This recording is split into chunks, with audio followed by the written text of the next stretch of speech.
Good afternoon. Hello, hello. So wonderful to see beautiful faces again. And I put a link in the chat, and it's an easier way for me to take attendance than to screenshot as I did yesterday. So if you would all just click on that Google form that's in the chat and simply put your first and last name in it, that will help me to enter you into our raffle prizes that we will be announcing on Monday on our bonus Q&A day.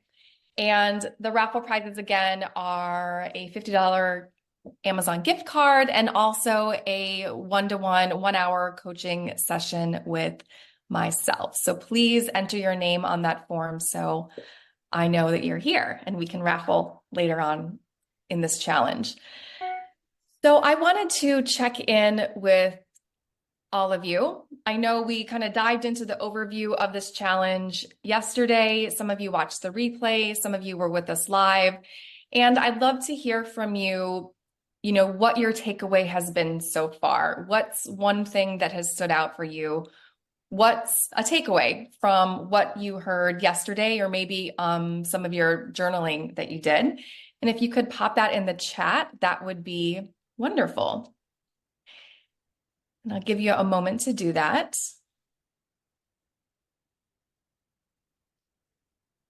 And I'm going to try not to wear my glasses today because I was looking at the replay video for a second and I kept seeing this diva light thing that I have behind me. It kept like shining in my glasses. So I'm going to try to do that without my glasses today so you don't see that reflection, but we'll see how well my eyes do in being able to read the chat. So we've got Amanda saying that life balance is what we're going for, not work-life balance, that so many other aspects of life go into our life, and work is one of those aspects. And so we're really balancing all of it, all of the many, many things that we have on our very full plates. So if you're just joining us, I'd love for you to share one of your takeaways from our session yesterday, or even your journaling exercise, what you're becoming present to as we're going through this process. Pop it in the chat and I will review that. I wanted to remind you about putting your name in the Google form that's in the chat box so that I know that you're here and I can enter you into a raffle drawing. And that will be taking place on our Monday session together. But let's go ahead and jump right in. I would love for you to share your takeaways in the chat. And Allison, if you could put your name in, let me just copy this again. It might not be there if you just joined. I'm going to put an actual Google link for everyone to get attendance. Cool. All right, there we go. So we yesterday talked about balance and creating a feel-good success and the things that block us from balance. And there are lots of them, but the 5 that we talked about yesterday and that we'll dive more into today and tomorrow are, of course, we talked about the first one being inauthenticity, being out of alignment with who we are and having to wear a lot of different masks. And, what I was writing about in the earlier chapters of my book is that I had a different way that I was when I was with my friends. I had a different way that I was when I was with my yoga crew. I had a different way that I was when I was with my family and with my husband and with my work colleagues. And it was very exhausting because I was trying to be who each of these different groups, or who I thought each of these different groups wanted me to be, rather than just being myself. And I'm not saying that we don't have to mold or mesh into the different groups that we are working with or we're relating with. We do to some degree, because that's part of emotional intelligence. It's understanding how we can best communicate with the person that is in front of us. And so that does require us to meet whoever that person is where they're at. But I was just trying to be who I thought these people wanted me to be versus being myself. And that would cause stress when I would overlap in groups, and it just didn't feel good. And I felt like I, never really belonged. And we want to start moving away from what other people are telling us who we should be and into who we really are. And we're going to talk more about that today together. We talked about the bogus beliefs that snake their way through our life. This is what we're going to focus on today, is breaking these down and breaking through them. These are things like imposter syndrome or the I am not good enoughs or whatever it might be that can show up in every aspect of our life and hold us back from really owning our authentic power. I'm not going to speak too much about that now because we're going to dive into that in just a couple moments. And then we talked about also the emotional drama that a lot of us carry from, maybe past hurts or conflict that we haven't addressed yesterday, 10 days ago, 10 years ago. And, someone mentioned in the chat yesterday how that's just so exhausting and it's so heavy. And once we release that, it gives us lots of more energy and lots more mental space to create the life that we want and spend our time and our energy on what really lights us up and is going to help us to feel that feel good balance and success that we're going for. We talked about number 4, a lack of purpose. When we really undo all of the 3 things that I just mentioned, we are left more in our authenticity and we have a clearer sense of our purpose, which brings that skip to our step. One thing that I want to speak about right now regarding purpose is I personally believe that each and every one of us has a unique purpose and a unique reason that we were put on this planet. We all have different skills and abilities that we can bring forth. And so when I speak about purpose, I'm often speaking about that. And especially as we move into that mindfulness discussion that we started yesterday, our purpose is always right here, right now. Our purpose is in the present moment. So right now, this is my purpose, is to be here with all of you and to share with you and to make the biggest impact that I can and speak from my heart. Your purpose right now, listening to this, whether live or on the replay, is to be open and to take it in and to embody that curiosity and that beginner's mind that we talked about yesterday. Whenever we're relating with someone or we're having a conversation, whatever is the present moment is our purpose. And so, we can go off on this journey, and I, made myself go kind of crazy for many years trying to find out what my purpose was. And we can also just kind of calm down a little bit and say, well, whatever is right here, right in front of me right now, that's my purpose. So there's sort of 2 sides to that purpose coin, so to say. And finally, we talked about number 5, a lack of mindfulness. This is a lack of self-awareness, just a lack of being able to notice what's going on in our head, because our thoughts create our beliefs, which create the behaviors that we do, that become our habits, that become our actions and our destiny, and the results that we get over and over again. So when we are out of balance, when we're feeling like we're too far one way or the other, we have to think about, well, where is all this stemming from? What thoughts are causing me to take these steps that aren't serving me? And we're going to dive into that a little bit more today. So I see that Dodie said that you went to yoga last night for self-care. Amazing. And Stephanie's saying, I related to my share, trying to be what others need or expect of you, but not feeling like I belonged. Yeah. And so this desire to belong is really within all of us. We are a social tribe species where in the earliest days of our species, our ancestors, it literally meant life or death if we belonged. If we belonged to the tribe, we had safety, we had food, we had security, we had community, and that meant whether or not we would live or die. And so it's evolutionarily wired into our being, our brain, to want to belong. And this makes it hard because sometimes this can lead to people pleasing. As leaders, this can lead to us, being concerned that everyone's going to like us and having a hard time then holding others accountable. And this can also learn to us falling into that inauthenticity because we're making decisions based on what we think others would want us to do versus what's right for ourselves. And so we just have to recognize that belonging is something that's beautiful. And, we want to create, especially with our families and our teams, we want to create a culture of belonging where we can invite in people to be who they authentically are and contribute, and recognize that it can hold us back when that need to belong is not met in a way that's coming from our consciousness and our authenticity, which we'll talk about. So I'm just going to read one more thing here in the chat. A lot of my shoulds are from me projecting to others my own insecurities. Yeah, so when and that's a beautiful piece of self-awareness to recognize that we are projecting our own insecurities onto others. So if I feel like I am a bad mom, or I'm not parenting well, or I don't know what I'm doing, and I don't really know, for all of us parents, there's lots of times that we don't really know what we're doing. We're doing the best we can.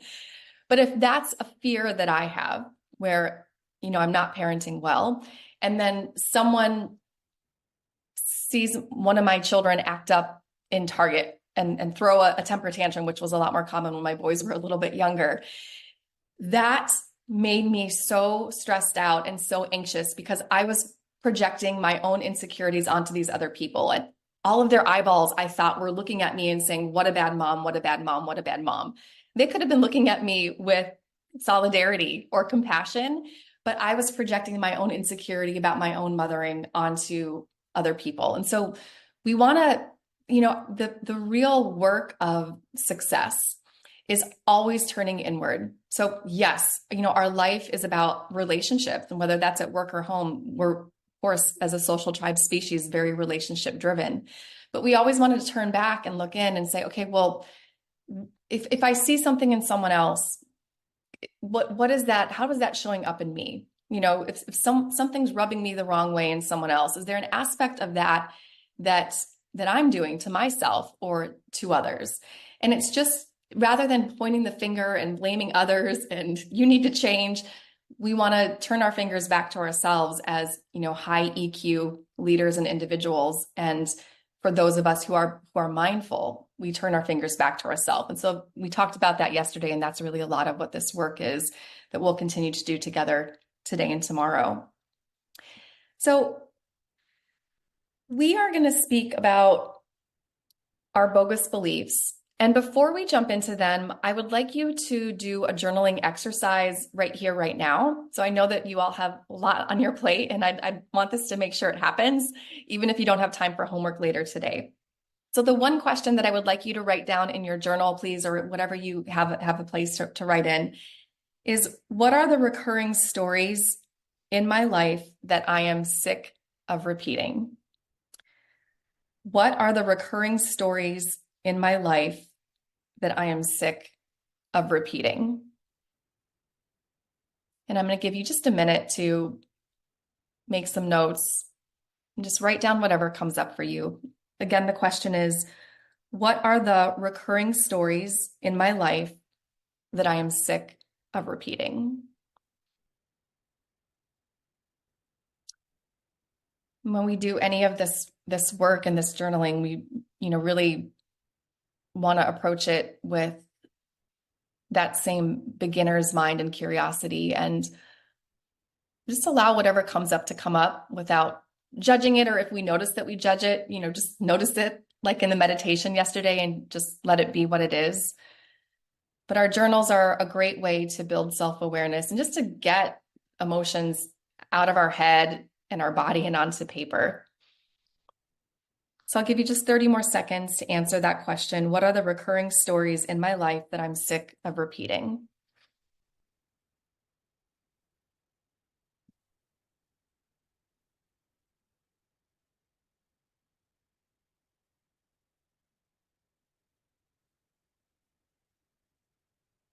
Okay. And if you would like to drop it in the comments, you're not, obviously all of this is optional, but if you'd like to share, I would bet that many of us can relate. And if not, that's all good too.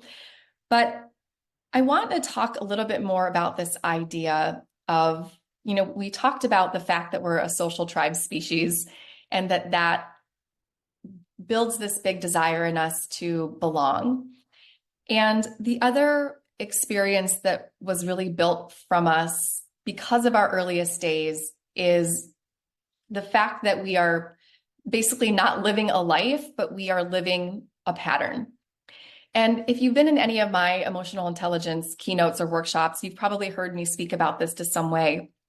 But what we experienced in the earliest days of our ancestors is we had a lot more danger that was prevalent, right? There would be a saber-toothed tiger that would be around the corner and, jump out and try to maul us. Or there would be an opposing tribe that wanted to come steal our food, or there would be a storm coming and we had to find some sort of rock or cave or shelter to take, out in the middle of nowhere, or, out in the middle of a different kind of living than we're all used to right now. And so because of that, our brain needed to be on the lookout for danger. And those of our ancestors that noticed these dangers, whatever they were, lived, right? Because they went and sought shelter, they went to the tribe and fought back, whatever they did, they ran away. And so our brain recognized that, okay, this is how we're living, this is how we're surviving. Our brain's main function is to keep us alive, to have us surviving. And so it started to put information into patterns, groups of information, because the brain needs to conserve energy as much as possible to be on the lookout for danger. So this is evolutionary wired into us. And what neuroscientists have found is that we are operating then 90+% of the time in our either subconscious or unconscious, depending upon which level of psychology you're studying or looking at. This means that our brain is essentially operating on autopilot as much as it possibly can. This is why we can brush our teeth and walk down the hallway at the same time. This is how we can drive to work and not even realize that we just drove to work, but we know how to get there because we've done it so many times. And a lot of even our communication and the way that we relate to others, what we do just becomes this autopilot. I mean, so many of us, especially when life gets really busy, are living on autopilot, it seems. At least that's how I feel sometimes. The way that we work, we do what we've always done and we're getting the same results. And of course, that only gets us so far in our careers. And so what we want to recognize is that, first of all, we're unconscious most of the time. And what we want to do is practice and use that muscle that we started working on yesterday of mindfulness to move us into conscious living, making conscious choices, leading in conscious conversations where we are choosing how we want to respond versus just reacting habitually as is programmed into us. And this is hard because, again, our brain is wired to preserve energy so it can be on the lookout for danger. And that means essentially that anything that's different from what we've already done feels dangerous to us because it's unfamiliar. The brain doesn't know how to respond to it, and it wants to keep things easy, even though there might be a lot of suffering that we're experiencing in the way that we're used to relating with others or getting in our own way of not doing self-care or creating balance, whatever that might be. So I want us to think about a little bit about how some of these unconscious patterns have developed in us. And I'm gonna show you this drawing that I started here. And this is essentially, this circle is meant to be a representative of our authentic self. And so think about young children that you know. And, I think about children being as close to divinity as we will ever be. You see young children and they are masters of living in the present moment. They're not worried about the future or next hour. They're not worried about what happened yesterday or angry about something. They are masters at living in the present moment. They are in pure joy a lot of the time. They play with everyone. They're open to others and different ways of being and playing and just want to have a good time. They could watch an ant cross the road for an hour and find that fascinating. And this is, that is joy, that is presence. And our children are in this state. And then life starts to happen to us. And we experience something and we make it mean something about ourselves. And I'm going to just draw this here on this paper and I'll show you in just a second. And this is what creates our bogus belief that begins to block us from being authentic with the rest of the world. So I'm gonna share what my bogus belief is a little bit more. I talked about it a little bit yesterday, but I want to go deeper into it, and I'll share some examples so that you can understand what I mean about this bogus belief. But my experience of a bogus belief began with a very, it didn't seem like it would be something that would be a big deal. But I remember being a little girl and really looking up to my father, as all of us children do, and wanting to have his time and attention because it was divided between work and my mom and my brothers and the rest of his life. And one day my dad was getting ready to go wash our family cars, and he got everything out in the driveway ready to get the cars washed. And he said, "Hey boys, why don't you come downstairs and come help me wash the family cars?" And, I was right there next to my brothers, and my dad did not invite me to join him. And, not a huge big deal, but I didn't really know how to communicate that I was upset and that I wanted to join him. In our family, we didn't really share what upset us. Our communication pattern was to just kind of put a smile on our face and act like everything was always rosy and everything was okay. And yes, by the way that we communicate now as adults is very much dependent on the way that we communicated in our families. And instead, I went up to my room and I was feeling kind of sad, didn't quite know how to express that. And I made it mean something about myself. I made it mean that I am not wanted. And I'm sure my dad did not mean to intentionally exclude me. He wasn't trying to make me feel unwanted, but that is the way that I interpreted it. Because when our brains aren't fully developed, and they're not fully developed until even our early 20s, we are trying to make sense of the world. And I couldn't quite understand why my dad wouldn't invite me to wash the cars with the brothers. So I made sense of the story thinking, okay, I'm not wanted. This little plant of a bogus belief was put into my mind, and I started to experience that more and more. I had two brothers, and they were always close and they were together. And I sort of became the black sheep of the family. I had different views on religion and spirituality than my family did. And so I kind of started separating from my family a little bit in this I am not wanted space. And when we don't feel like we belong, when we don't feel like we're wanted, we feel like we're alone.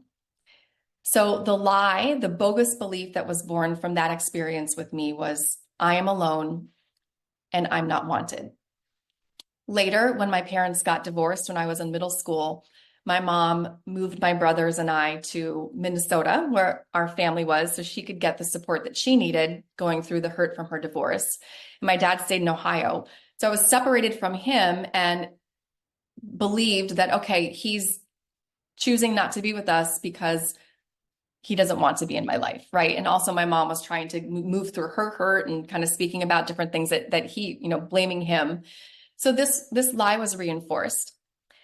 And then as I got into high school, this lie started showing up, and my sort of defense mechanisms around this bogus belief started to show themselves. Because I believed that I was alone and not wanted, I became very independent. I remember getting a job early on so that I could buy the types of clothing, the name brand clothing, the Z Cavaricci pants and the Adidas high tops and Samba Classic shoes. I got the job so that I could get those things on my own.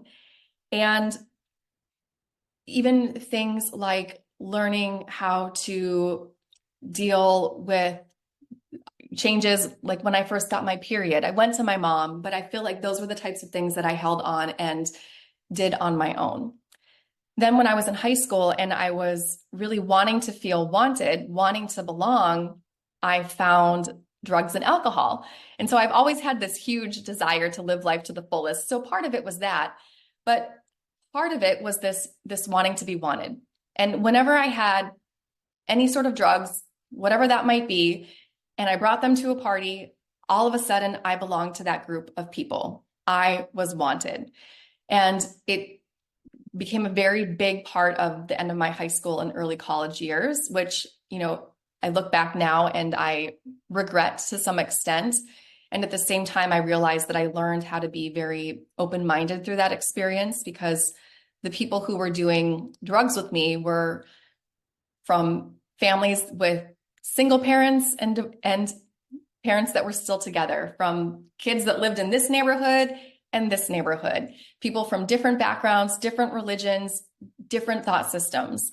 And so the fact that there were all these different people that were experimenting with the drugs that I was experimenting with helped me to realize that, okay, there's not this one group of people that's good or bad. We are really all wanting to belong. So these bogus beliefs that we have, they contribute to some of our strengths. I just shared an example of that with you, but they also contribute to what holds us back. Clearly, I don't want to belong by having to do drugs. This also showed up later in my life and my career. So I was a top performer in the longest stint at the company that I worked for before I started my business.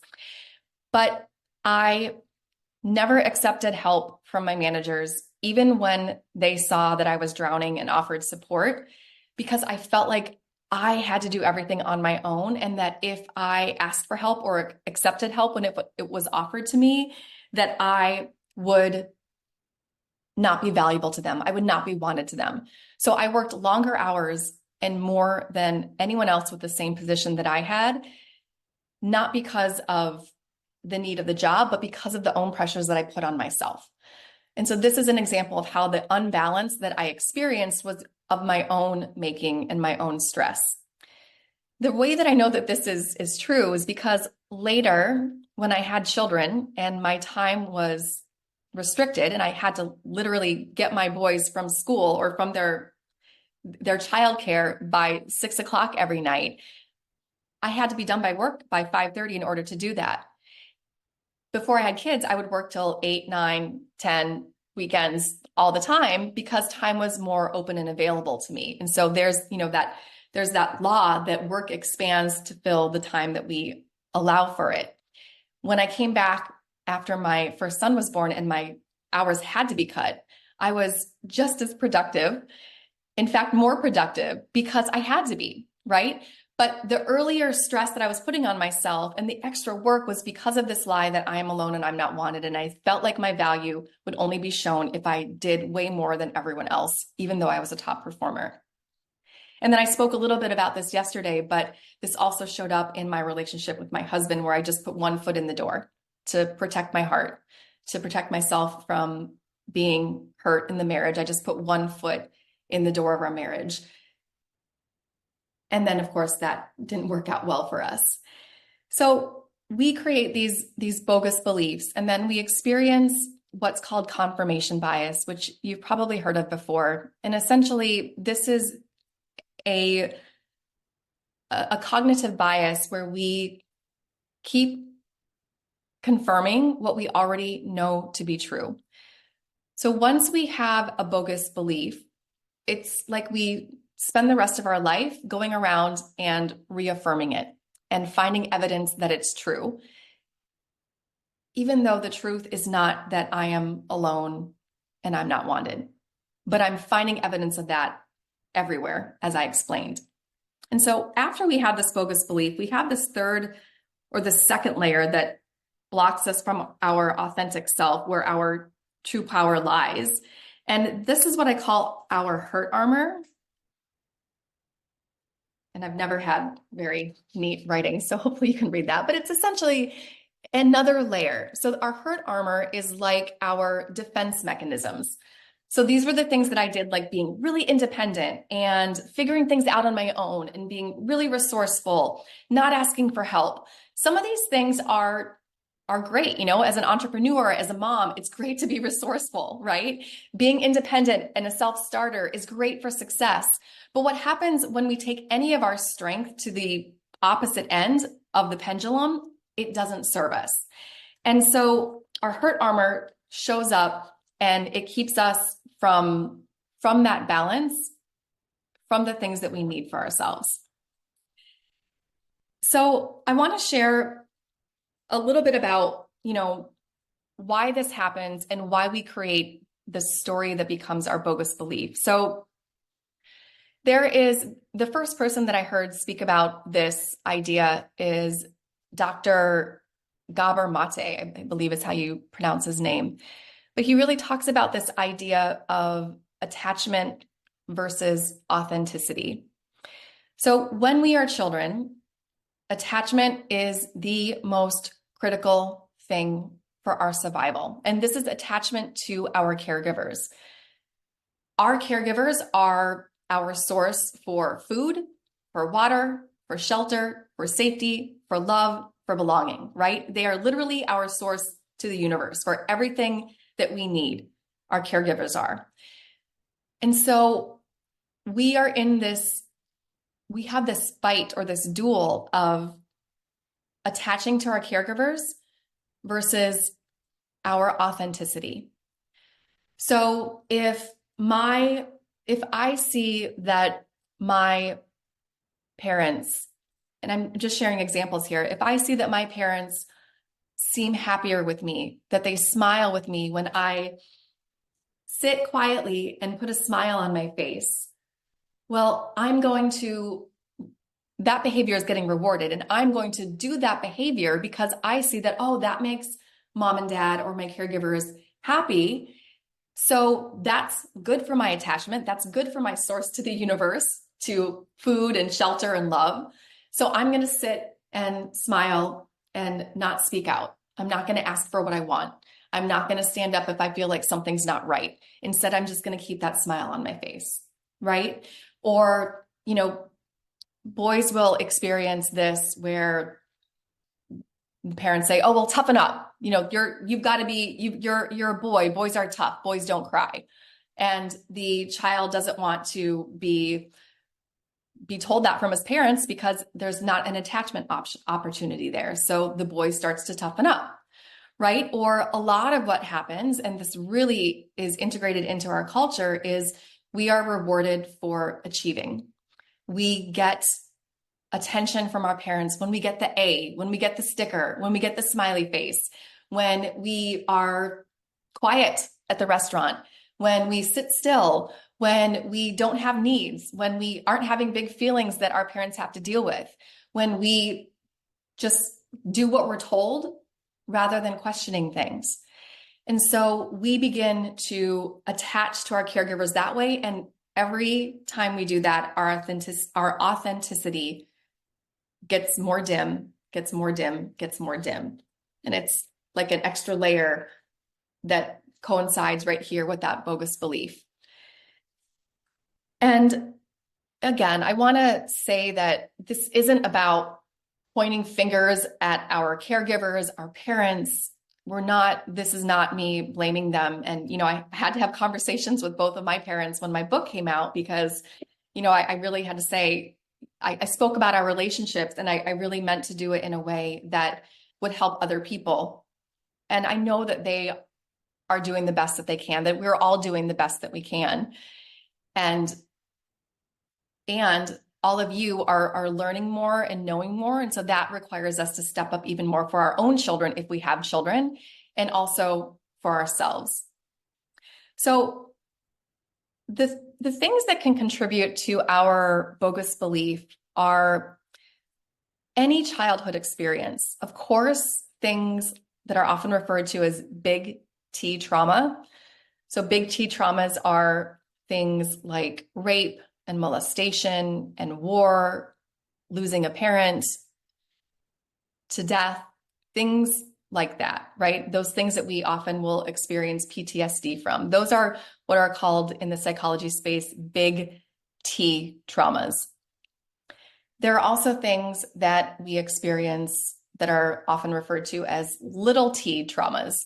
And these would be, maybe the divorce or moving or getting bullied at school or having to switch teachers or your best friend moving away or someone pulling your hair every day in math class. or the experience that I shared about my dad not inviting me to wash the cars with them. These are quite different in experience to the big T traumas that I mentioned. And a lot of our brain functioning, making sense of it, happens in the same way. And so I'm not belittling any big T traumas. And I'm also not belittling the little T traumas because they impact us. Our brains of a child are not formed. They're not fully formed until our 20s. And so we're trying to make our best sense of the world. And of course, none of those things are our faults. And at this point in our life, though, it is our responsibility how we address them and how we choose to take responsibility over them so that they are no longer running the show for us. So I want to share one more example of a bogus belief that I wrote about a few of my clients in the book, but I'm going to share, let me see which one. I'm going to share Raina's, I think. And let me just read hers to you. So Raina had a bogus belief that whispered, "I am forgotten and I'm not important." She grew up in a cheerful family that played games together and went camping every weekend in the summer. When she was 4 years old, while grocery shopping with her parents, she noticed coloring crayons in the paper aisle. When she looked up from admiring the bright colors, her mom and dad had vanished. "Mom," she yelled, looking up and down the aisle. "Dad." Realizing she was alone, she darted across the grocery store, shouting for her parents. Raina didn't know that while she was examining the multiple purples and oranges in the crayon box, her parents decided to half their grocery list so they could finish shopping faster. As they went their separate ways, they assumed that Raina was with the other parent. So eventually, a store clerk helped Raina find her parents. And while it had only been a couple minutes that she was alone, to her, it had felt like hours. She imagined that her parents had left the grocery store and headed back home without her. Her bogus belief of "I am forgotten and I am not important" was born.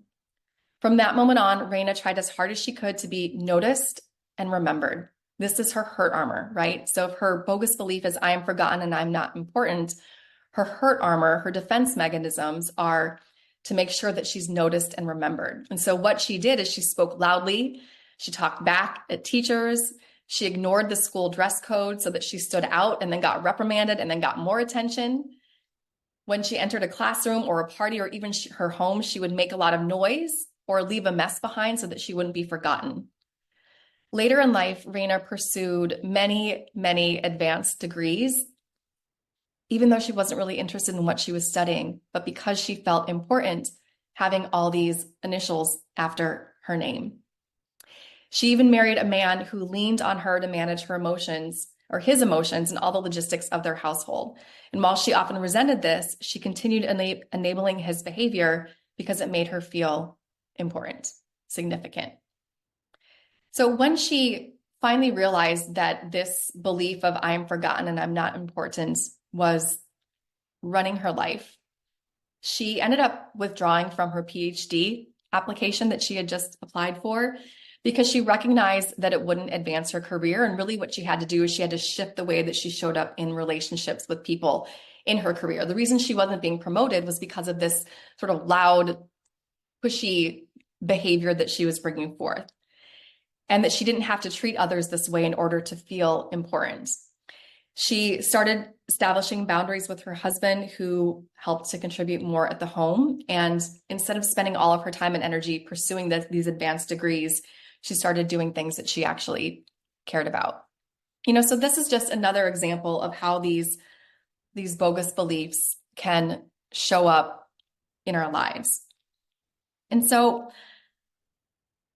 I want to talk a little bit about some of the common hurt armors that we can have from these bogus beliefs. And, I'm in the homework that I'm going to leave for you. There's a bunch of different bogus beliefs that I've witnessed with the different people that I've coached over the years. And also, so that'll be with you. But really, if we had to identify what our bogus belief was, the root of all of them is essentially, I am not enough. It might just be, it's just, I am not enough. We feel some sort of lack. We feel like we have to be something else in order to feel valued, in order to feel worthy. Sometimes it's, I am not smart enough. Sometimes it's like, I'm not tall enough. I'm not short enough. I'm not pretty enough. I'm not loud enough. I'm not quiet enough. I'm not rich enough. I'm not whatever enough. That is what our bogus belief really boils down to. But what I'm going to introduce to all of you is for you to get really specific on what exactly your bogus belief is. Because it doesn't necessarily, it probably doesn't actually at all feel good to sit in the space of this bogus belief or to even revisit some of the experiences that brought it on for us. But it is freeing once we do. It's liberating. We talked yesterday about the fact that we have to be mindful and that the only way that we can change is through awareness. And so what I often tell my clients is that the bad news is the good news. Once we identify what this bogus belief is, then and only then can we start to see where and how it's showing up and what that looks like at each different level of our growth and our wisdom and our evolution as a human.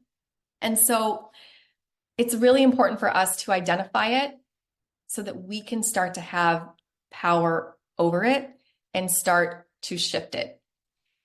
What we know from neuroscience, and there's been so much studying of the brain over the last couple decades, but especially the last decade, is that our brain really does change. It has neuroplasticity. And even though we experience confirmation bias and our bogus belief keeps showing up in our lives over and over and over again, we can begin to shift that belief, that subconscious. Remember, this is all happening on a subconscious level, but we can bring conscious awareness to it. And when it shows up, we can start to choose a different thought, a different belief system about ourselves that supports us. Because it's this bogus belief that leads to imposter syndrome, which nearly everyone experiences. But this is why we neglect our self-care. We think that that self-care is selfish, or it's a luxury, or it's for other people, but not for me. This is why we overwork, as I talked about. This is why we people please. This is why we don't set boundaries. This is why we choose status quo, mediocre versus true joy and that feel-good success that I really want for all of you, right? So we first have to identify that belief in order to shift it. And so I want to let that land for a moment. I'm just going to quickly look through the chat here. And so I'm going to share some of these out loud. So these were talking about what are the things that we are sick of repeating. And so I see anxiety at work from having a previous boss not having my back. When you have a good manager and they care about you, it is a very different environment at the office. Yeah, so this is it sounds like there's anxiety that's showing up in the present because of a boss in the past that didn't have your back. And so probably there's some concern, well, does this person right now in the present moment have my back? This was a lot of anxiety. I don't want to experience that again. And so I would look at this and I want you to take this piece of evidence and see how it might lead back to a bogus belief that you have. Maybe it's something like, I am not supported. And let's just say that is your bogus belief. Well, we keep putting ourselves into situations where we aren't supported. It's staying and working with someone that is toxic or doesn't support us, but not feeling like we're worthy enough to have a boss that really does have our back. And instead we stay in that situation because that's the lie, the bogus belief that we've been telling ourselves. And it's what we know. It's comfortable, even though it's uncomfortable. It's a more, what is a quote? I heard this really good quote that I wrote down today when I was listening to a podcast. It says, our bodies will choose a familiar hell over an unfamiliar heaven every time. And this is because according to our bodies or our nervous system, that which is unfamiliar is unsafe. So it's safer to be in a relationship with a boss that doesn't have my back because I have this bogus belief about myself that I'm not supported. That's safer, even though that sucks, because it's what I know, right? The brain's like, we're going to stay here because we know how to deal with it. And then I can preserve my energy to keep you alive. But meanwhile, there's no thriving happen. It's just survival. And we're going for thriving here. So I'm going to look at a couple other examples. So I'm sick of taking action and needing to succeed in thinking as a means of getting love in return. It is exhausting. So taking action and needing to succeed in thinking that it's a way of getting love in return. So if I'm reading that correctly, the way that I'm understanding it is that we feel like our love that we're getting back from people comes from being successful, that our value, our love comes from taking action and being successful. And yeah, that is exhausting. You know, I kind of touched upon this a little bit when I was talking about the authenticity versus attachment that we experience. You know, when our parents gave us a lot of attention when we got a good grade, but didn't really give us attention or gave us negative attention when we didn't get a good grade, that was reinforced, right? And so it can stem all the way back from something like that. And so I'm just going to throw out some potential ideas of what the bogus belief could be here. It could be something like, you know, I am not worthy, or I am not lovable, or I am not important. Something like that. You know, we want to kind of take what's showing up presently where we're feeling stuck, where we're sick of repeating it, and look for the pattern, because the pattern is going to lead us back to that detective work of the bogus belief. I'll do one more. And that looks like we've got one more right here. So I'm sick of feeling like I have to always do more for my health, for friendships, to find a new job, to be seen as successful as at work. I'm sick of feeling like I always have to do more. I always have to do more. Yeah. And so there is, and I'm, because this is a different setup here and we're not on a one-to-one call, and it's hard to kind of have the conversation back and forth. I'm making a lot of assumptions and guesses. So please just take this with a grain of salt as you're all listening to me share ideas. But this will really help, because a lot of our stories will run through some of these, and hopefully it'll help you all become detectives of your own bogus belief. But oftentimes when we feel like we have to do more, it's because there's a feeling of lack inside of us. There is a feeling of not being valuable enough. You know, I spoke a little bit about that, like my feeling like I wasn't wanted. And so the more that I did, I felt like that would make me wanted. And so it's looking at that. Well, where did I first experience that needing to do more? What was that very, very first situation, as far back as I can remember, before age 7, where I felt like I needed to do more in order to be successful? Obviously, you weren't working back then at age 7, but this pattern repeats itself. It could be I'm not good enough. There's some sort of lack, not enoughness there. And as we identify that bogus belief, we can then dissect it and recognize that it's not the truth. And we can start to take our power back over it. And every time it starts to show up and we find ourselves, oh God, there I am. I'm doing more again. I'm doing more than I need to. I feel like to be seen, I have to do this and I have to do this. And I have to. When we find ourselves in that pattern, we can say, nope, that is my bogus belief showing up. What is actually happening right now? What am I unwilling to do or unwilling to see? What's going on there? So we start that detective work around. And I'm going to read, let me do one more here since we got some chat involvement, which I like. Okay. Not my direct manager, but other managers pushing back when I make work smarter, not harder suggestions. It feels like he doesn't think I have the knowledge to know what I'm talking about. So I continue to work harder because he doesn't respect my education. Okay. So if we're using this as an example to dial back into that bogus belief, it could be something like, I am not respected. I am not heard. I am not smart, or I am dumb. You know, things like that may have come from our early experiences that are contributing to us being in that situation. And so, of course, the manager shouldn't be that way, but it's how we react to the way that the manager is, whether or not we stay working for a manager that makes us feel this way, how we respond. You know, it's hard to really dig into all of this, but these are good. I really appreciate you all sharing these examples so that we can kind of do some of this dissecting together, which will help everyone else that's also watching the replay. Okay, let me take a look at my notes here. But I want you to drop in the chat while I'm going over my notes as we start to wrap up our time together today. If you have any questions about this, I want to say that this can be really heavy work. I know that some of you who have seen me speak or work with me before have heard about pieces of this, or if you've read my book, I speak about it.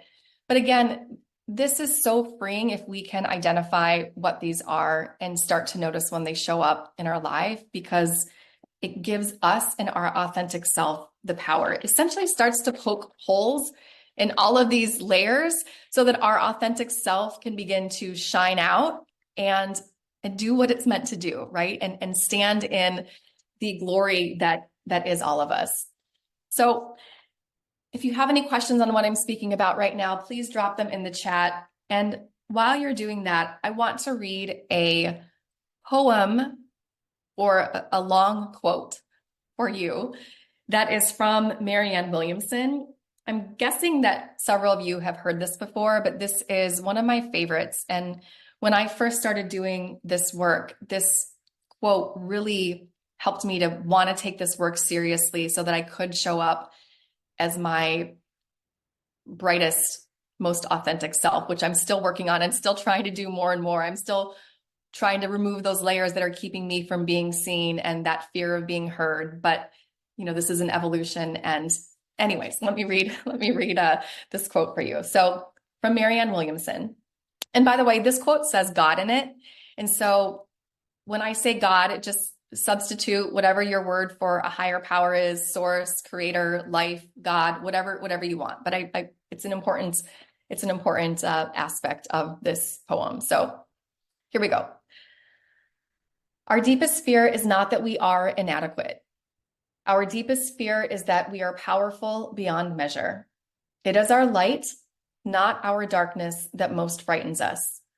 We ask ourselves, who am I to be brilliant, gorgeous, talented, fabulous? Actually, who are you not to be? You are a child of God. Your playing small does not serve the world. There is nothing enlightened about shrinking so that other people won't feel insecure around you. We are all meant to shine as children do. We were born to make manifest the glory of God that is within us. It's not just in some of us, it's in everyone. And as we let our own light shine, we unconsciously give other people permission to do the same. As we are liberated from our own fear, our presence automatically liberates others. And so as we begin to strip away the layers of our bogus belief and the hurt armor that keeps us from connecting with others and keeps us from really shining, we are not only going to make major changes in our lives, and those might not even look like big changes, but it'll be major shifts internally that trickle out to add that feel goodness to our success. Sometimes that ends up being big changes, sometimes not. But it really does give other people permission to do the same. And, you know, at a time where we are ready for women, especially, and men to really step up into their, what I call authentic power and make this world an even better place. This is how we start. This is my contribution, is really starting with ourselves so that we can do that. And then, of course, I know all of you are leaders, not all of you, but I don't know all of you, but those of you who I do know on this call are leaders. And so you also greatly impact your teams, your staff, and your families. And so it's just beautiful when we can take back that power over our bogus belief.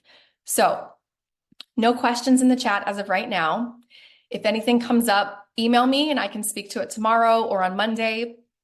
And I'm going to drop in our homework for you. And really that homework, what I call growth work, is to identify your bogus belief as best you can.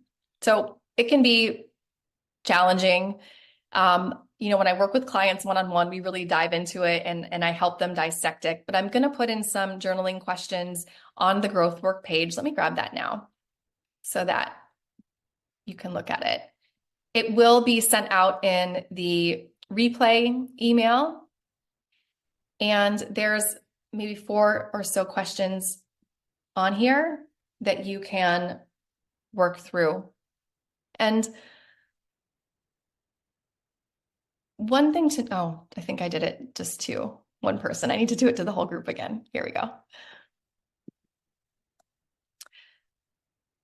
If you have any questions about this and you're willing to share and bring them tomorrow to our meeting, I'm happy to address them more directly with you. And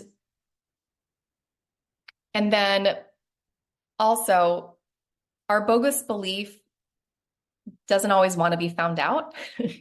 Our brain is wanting to keep us doing things the same way that it's always done things. So I invite you to have some willingness and some courage to dive into this. Be very gentle with yourself. If things are coming up and this is hard for you to process, please reach out to me. And remember, the bad news is the good news. This is really liberating once we start to see this lie and we can dismantle it and take our power back over it. Tomorrow, we're going to really take our lie to the next step. So our bogus belief, we're going to choose a different way of being that we can start embodying. And I'm going to teach you how to draw that in to yourself. And we're going to work on some of that releasing of the emotional baggage that we carry along as well. And I think we're good. So I see one question. Can I get added to the attendee list from yesterday? I did listen on the phone while driving back. Okay, got it. Yes. All right. Well, we've got 2 extra minutes. Looks like you're all good. If you have any questions, you can unmute yourself and ask. Otherwise, I wish you all the best. Tackle this tonight. I don't want to say tackle, but it is a little bit of work. But if you can get to it before we come back and meet tomorrow, that would be wonderful because we'll be able to take the next step together. But just show up however you are, because it's all perfect. It's all unfolding as it's meant to, and we'll be good to go. I love seeing all your faces today and having you either here live or on the replay. And just one more time, I want to make sure if you haven't put your name on the Google Doc for attendance today, so I can add you to our raffles. It's way up at the top of the chat, but I'm going to copy and paste it just for anyone who might have joined late. And thank you everyone so much. Have a beautiful rest of your day. Let me put that in the chat. I'll leave it open for a while just in case. Bye everyone.